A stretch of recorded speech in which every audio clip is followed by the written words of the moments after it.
Well, welcome to another amazing podcast show today. My special guest and very good friend that I have today, in fact, as a matter of fact, we're in a mastermind group together. He's actually been in real estate now for almost 2 decades. Now, he started as a traditional real estate agent with Remax, where his team was recognized, can you believe this, by the Wall Street Journal as a top 100 team. In addition to that, my guest was the #1 Remax agent in Iowa by the time he was 29. My lands, give me a break. So he made the transition from realtor to actually a full-time real estate investor. Now, over the course of his career, he's been involved, listen to this, in over $300 million in real estate transactions. Now, while he was still the managing broker for the real estate agency in Des Moines, well, actually, he still is. He still is right now. His primary focus is on real estate investments. His portfolio is just all over the place. It includes houses, it includes industrial properties, and his business does all types of real estate deals. He does wholesale deals, hotel deals, fix and flips. I mean, you name it. My guest, friends, is a true visionary, dreamer, and a problem solver. He's on a mission to make a deep personal impact in the lives of his team members and his business partners. And with that, folks, I'm so excited to have on the show with me today, welcome, my friend, Mr. Neil Timmins. Welcome, Neil. Jay, thanks so much for having me on. I'm excited to be here. It's good to see you again. Good to see you again, too, Neil. We were just in person a couple of weeks ago at our mastermind meeting, and I'm so glad we got introduced. And my lands, we've just got a lot in common. So, Neil, first of all, before we really dive in, just tell us, how did you get into this business? Well, I got into business. It was about 2003, 2004. I was a banker working for Wells Fargo, a personal banker. It was my first job out of college. I second mortgages, checking accounts, savings accounts, that type of thing. And my mom and I were talking one day. I've got 3 brothers, so she raised all of us, stayed home, raised all of us. And we were talking, and she's like, all the kids are out of the house. It's time for me to go do something. What should I do? And I thought, you know what? You make a good realtor, Mom. You seem to have a knack for houses, for style, for talking to people, for being connected. I said, you should think about that. She thought about it and said, oh, you know what? I'm going to do it. So she went, did it. In her first year in there, she made twice what I made at Wells Fargo. And so her and I were talking one day, and I said, it's time for me to make a change. And so, about a week later, I knocked out the 40-hour class required to get one's licensed, and there you have it. That was my first step right into traditional real estate as a real estate agent. I got you. Well, give us the secret. What in the world did you do to become like the #1 agent in your area? What is it you had to be doing something different that took you to the #1 spot. What is it, or was it? Yeah, well, I think it always starts with a couple of things, especially in that business, a work ethic. You've got to bring a work ethic in that industry. There's no way around it. And then the next one is marketing. How are you uniquely different? I remember my first managing broker drawing a circle and a big piece of paper, and he put a little dot in the middle and goes, there's 2,000 agents, and this is you in the middle. You have to figure out how you're different. What's your unique selling proposition? And so I've been a big fan of masterminds, and you and I connected in one. I've been a big fan of one for them for years and years, because there's a lot of things people are doing successfully in other places that just require, how does one educate themselves and then put that into place in your own backyard? And so I was the first agent in Des Moines, Iowa, to be utilizing Google Ads. No, this dates me, right? 2005, 2006. It just didn't transpire. People weren't using them. Google was trying to figure out their revenue stream, and Google Ads just dominated. I mean, we just dominated in Google Ads. So you were the first in your market to use Google Ads. Right. Yeah.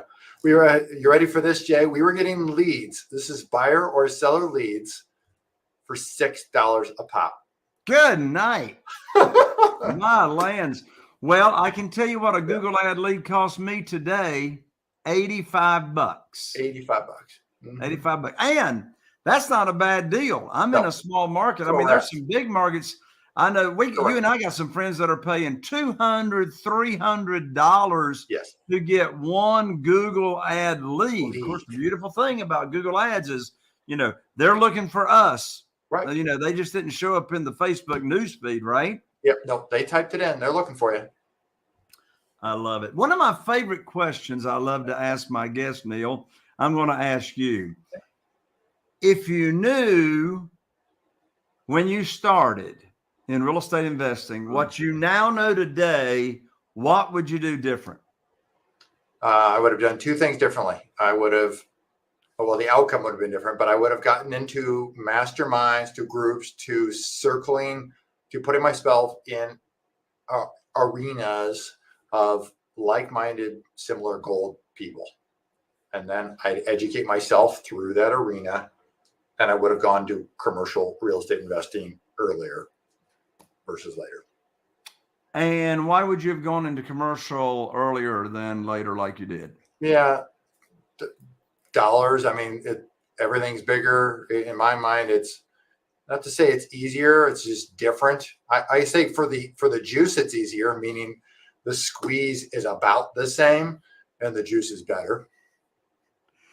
Would you say your commercial projects are more about building long-term wealth than, say, comparing to a fix and flipper house, or are you flipping commercial projects? That's a good question. So they are primarily focused on long-term, and part of that is that one house can only get you so far. So for it to equal, one building in a portfolio, I need 10 or 20 houses.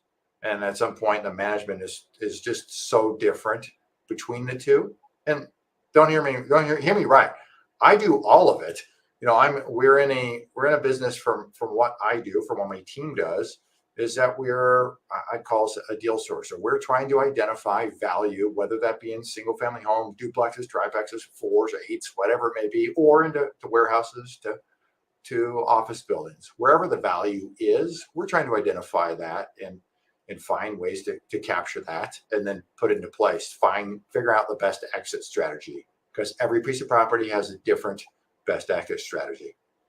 Yeah, what you just said reminds me of something my father told me when I was 24 years old. He said, Jay, today you've got to work for your money, but as quickly as you can, put a plan in place to where your money is working for you and you have the choice as to whether you want to get up for that day job. So I know what you're talking about. Another one of my favorite questions, Neil, to ask my guests is, as you look back over your real estate investing career, what would you say was your hardest struggle that you had to deal with? And what lesson or lessons did you take away from that? This is going to end in a plug here. The biggest challenge I've ever had to go through is hiring people. Is building the team and the structure around me, finding the right people, dealing with the wrong people, dealing with, terrible horror stories about hiring the wrong people. The statistic is the average cost of hiring a wrong employee is about $15,000. And so it's significant. I can tell you, I've hired worse people than $15,000 mistakes, way worse. And so, the lesson there is if you're going to, what the old saying is, if you want to go fast, go alone. If you want to go far, go together. So the intent is knowing that I've got a long life to live. I want to go far. And so you have to learn how to go together. And so that's really the lesson I took away. And that required putting some deep thought into our business. What do we stand for? What are our core values? What's our culture? And being able to build that from the foundation up, which then eventually led us to the ability to attract the right people, put these operating procedures in place to attract more of the right people and leverage that. Well, you just mentioned the word culture Hmm. in your business. It's a two-part question. What do you mean by your culture? And after you define what culture means, what does your culture look like and how's it different from other businesses? Yeah, the culture in my mind is how we live our core values. So what do we stand for? What do we believe internally, intrinsically? That becomes the methodology in which we hire, fire, which we operate from. So that's how it actually rolls out into practice and how we live that culture. And so how we live it for us is, for procedurally, we have a huddle call every morning at 9:30. The whole team's on it.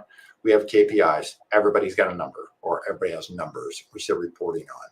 So for us, part of our culture is that this is a business. Well, clearly it's a business, but we're in a results-oriented business. That's the only business we're in. The results matter. There is no place to hide. And so how does that play out? Everybody's got numbers. Everybody's reporting. Everybody knows how we're going, how the month's going. There is not a question in any given month of how we're doing. Everybody knows what the numbers are. Yeah. When you say and not to interrupt you, but when you Yeah. say KPI, let's make sure everybody understands Yeah. what KPI stands for. Yeah. Key productivity indicator.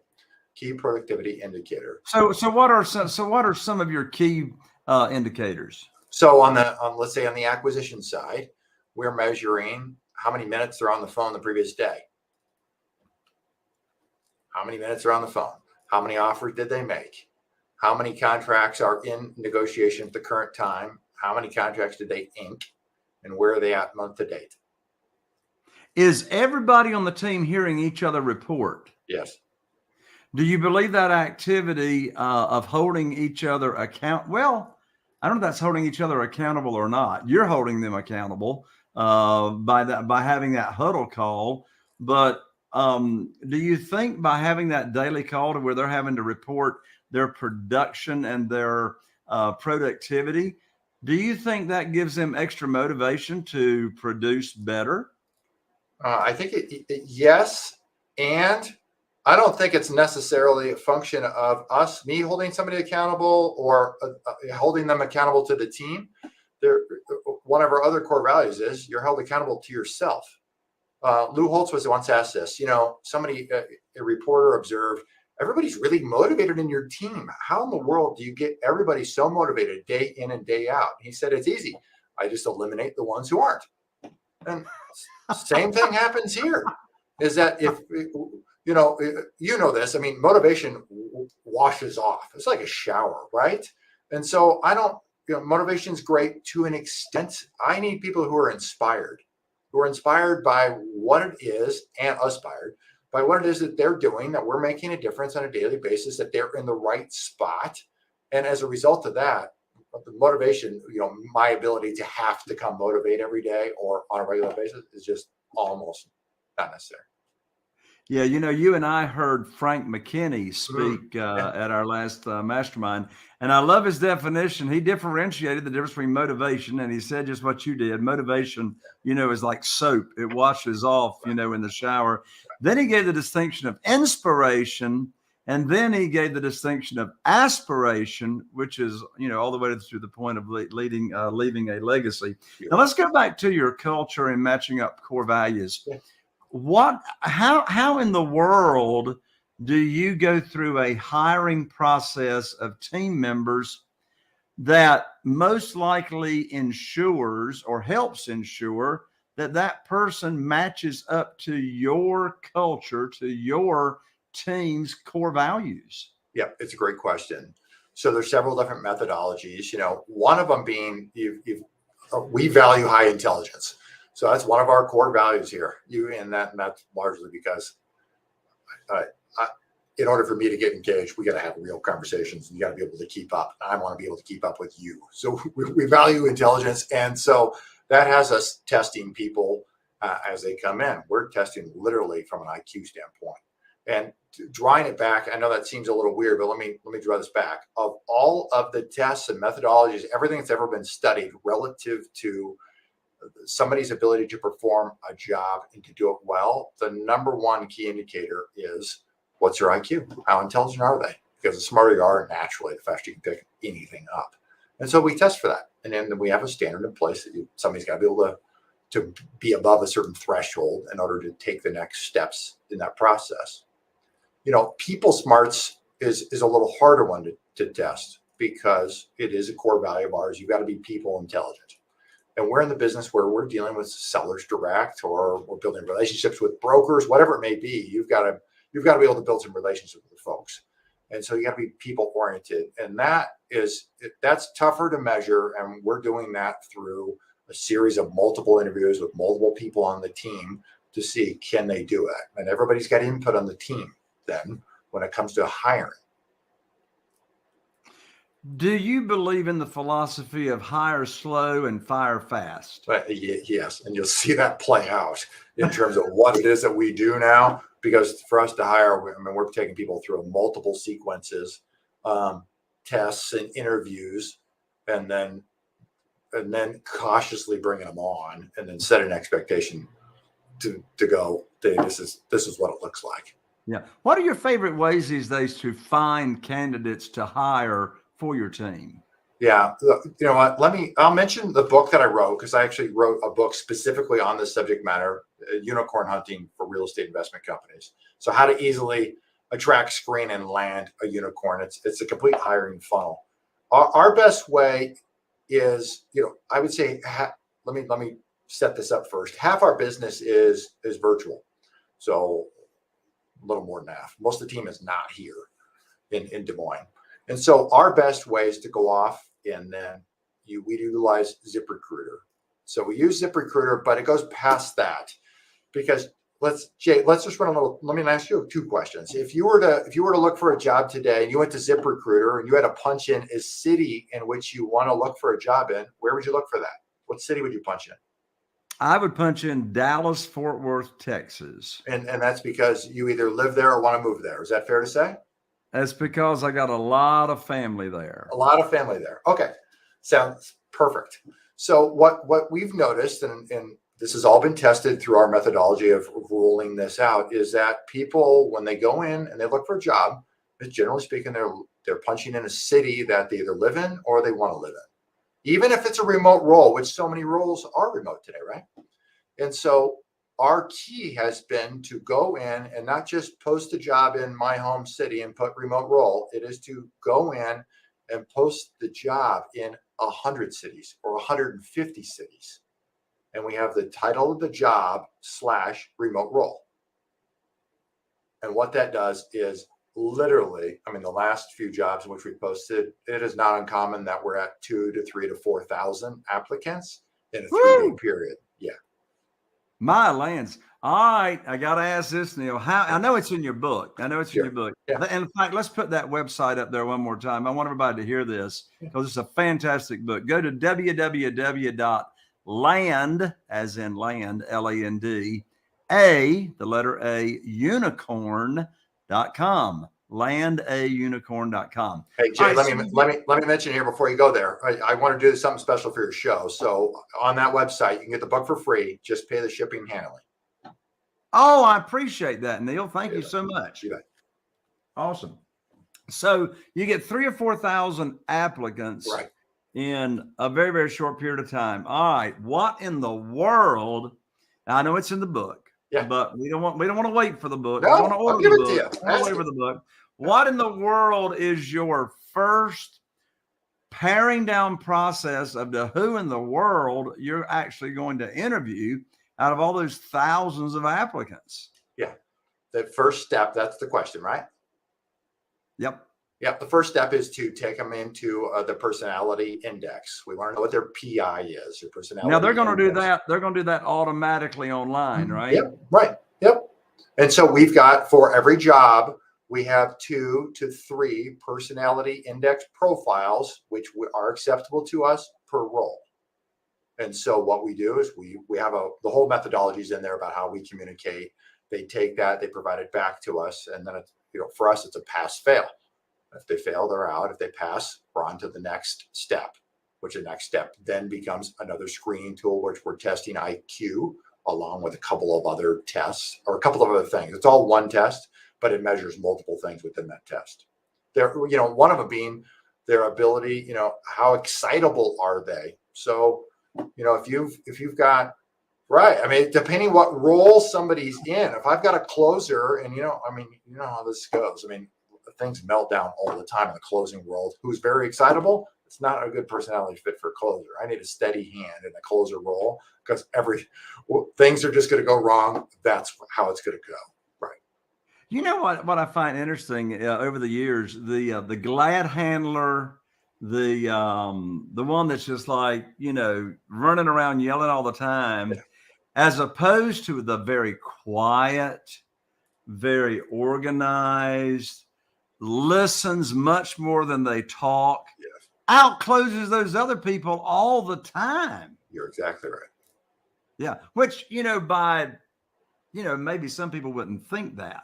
They say, hey, to close somebody, right. I got to get them excited, right? I got to get them excited. But I'm thinking of one particular closer that he's the quietest person on the planet. Sure.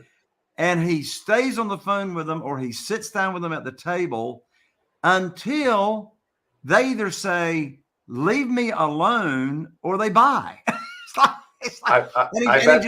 He just keeps asking very soft, probing questions until they buy. That's it. Just, you've got 2 ears, 1 mouth. You need to use them in that proportion, right? And then the ability to listen and then ask strategic, soft questions lands.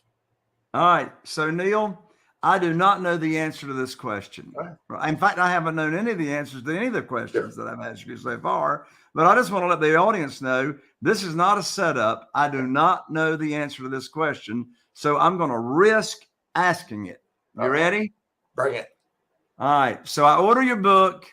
I get the book. I understand the book. This is how I should hire people. But I don't want to do all that stuff. Yeah. Have you got like some kind of service that could like help me hire people? It's a good question. I could just put them in my seats. Yeah. No is the answer. I know you were hoping for a yes, but no is the answer. But what I do have as part of the book, when you order it, you do have an option of buying all of our video training series, which my COO, Ava, who you met a couple weeks back, she put together all of every section of the book broken down to video sequences. So you can hand 80 or 90% of this off to somebody else in your office, or a VA can do literally most of this. My involvement in this is in the hiring process today is minuscule because we've been able to package it up and then outsource it to various folks through tremendous standard operating procedures. Well, that's what all of us entrepreneurs and business owners want. We want to be able to hand this to a VA and say, okay, go implement this and get me somebody good. In fact, I just did that last week. I've got my lead manager that makes sure none of my seller leads fall through the crack using our CRM and all that kind of stuff. I've been involved in interviewing everybody that's ever been on our team until last week. I said, Trixie, you've been my lead manager for 3 years. You know who can do what. And then I've got a new guy on the team that's a fantastic outbound caller. He's in charge of training. I said, you ain't going to hire somebody that you don't think you can train to do the job. That's right. I said, you don't need my approval. Hire who you want. Right. And let them do it. Okay. Now, Neil, I want to dig a little deeper now into you. Yeah. I want to dig into Neil Timmins. All right. Like what's in between your ears that's going on. So I want you to share with me and the audience just one personal habit you got going on that you can't live without. Oh, you're going to like this based on what we talked about before I came on. Working out. That is the one personal habit that it was about 2 years ago. I got to a point where I was just going, you know what? I don't have the stamina. I just don't feel as good. Don't feel as healthy. Something's got to change. And this is coming from a guy, I was an all-state offensive tackle. I played football at the University of Nebraska at Omaha. And so, and then I didn't work out for years, or not heavy with weights. I would do some walking, just try to maintain my weight. But I got to a point where I was going, I need to get stronger and just get a little more focused. And that's the one thing I can't live without. The side benefit, and perhaps the bigger benefit, has been it gets me up earlier. That's because now I make a commitment to put in. It's habitual in terms of how it works into my day. So doing it at the front end of my day works best. I get to work a little earlier, and I'm sharper. It's just I can go and end up with more energy through the day. So it's transcended into my business and improved what's going on here. Absolutely. I couldn't agree with you more. I got a Stairmaster in mine and Carol Joy's home. I get on the Stairmaster for 22 minutes, and I'm telling you, I know it's good for my body, but quite frankly, Neil, I don't do it for my body. Right. I do it for my brain, Correct. right? Yeah. Yeah. When I'm doing my Stairmaster, I'm convinced, I could be wrong, but I'm convinced nobody can outthink me. Yeah. Yeah. No, that's terrific. One other thing, we talked about leadership and the ability to leave a legacy. My son turned 16 just a couple months back. And so now, he's free to roam about the world in the car. So he's 16, and what he decided to do as soon as he turned 16 was going, Dad, can I come to work out with you every day before I go to school? So now things got moved up even sooner because school starts promptly. Can't be late to that one. I can be a minute or two behind at the office. And so he's now, every day, he's there. He's pushing me to go, all right, let's roll. Let's do one more set, Dad. That's awesome. Hey, look, you got time. You're hanging out with your son. Yeah, it's true. What advice would you give to folks that have not done their first deal yet? Oh, have not done their first deal yet. Just take action. There's so much information on, that you provide, that gets provided in YouTube University. And the information can be really good. At the same time, you can drown yourself in it. So at some point, you just got to get literally a quick little 3-step formula. How am I going to find the one deal? What's the paperwork I have to put in place to lock the deal up? And then literally just get going, get moving, start taking action. Yeah. Neil, I asked you the question for newbies. If you don't mind me answering the same question to myself, the best advice I can give somebody that's either brand new or they're a seasoned real estate investor, I teach and I practice, get the money first. Get the money lined up first. Neil, I know people like I do that say, oh, go get the deal under contract. Go get the deal under contract. The money will show up. And I go like, where? Is the money just going to rain out of clouds? And so my advice for folks, Neil, to go along with yours, is get the money lined up first. That's why I'm known as the Private Money Authority. Neil, I just finished writing my brand new money guide, and my money guide is called 7 Reasons Why Private Money Will Skyrocket Your Real Estate Business and Help You Build Incredible Wealth. And folks, I want you to have this for absolutely free to get your business just launched and get you on the fast track to private money. Folks, you can get this money guide for free at www.jayconner.com/money guide. jayconner.com/money guide. It'll get you on the fast track to private money.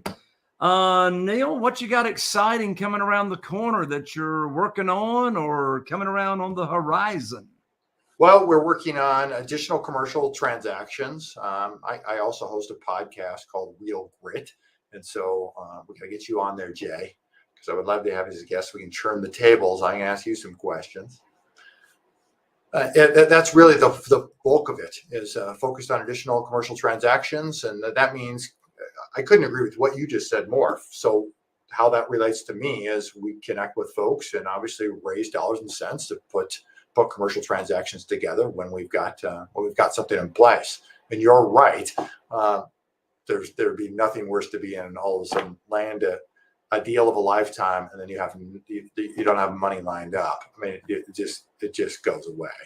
Right. Yeah. And I mean, this world of private money, we're not Right. talking banks. We're not talking Right. institutions. We're not talking hard money lenders. We're talking actually doing business with individuals. Well, Neil, you get to give the parting comments. How would you like to wrap us up here on the show? Final thought. Final thoughts. I'm just appreciative for what you're doing. For me, it is about creating this business is a conduit, our ability to earn dollars and cents so we can figure out what our big why is. And for me, that's really the ability to give back, to help people through this industry. This industry has blessed me in a very big way. All the masterminds, all the relationships that I've been able to build over the years have been very, very good to me. And so that's why I said, my business is Legacy Impact Partners or Legacy Impact Investors. Our ability to go and help people, other investors as well. So people who need dollars and cents, who are looking at doing commercial transactions or fix and flip, we help and connect with folks that way. So I really appreciate having me on and for what it is that you do and how you make such a deep impact in people's lives in this business, Jay.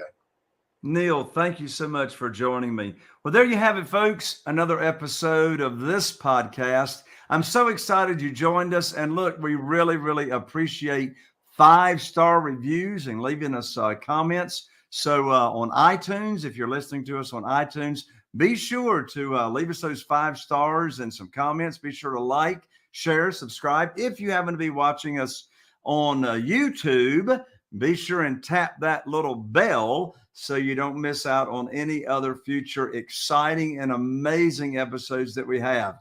I'm Jay Connor, the Private Money Authority, wishing you all the best. Here's to taking your business to the next level, and we'll see you right here on the next podcast.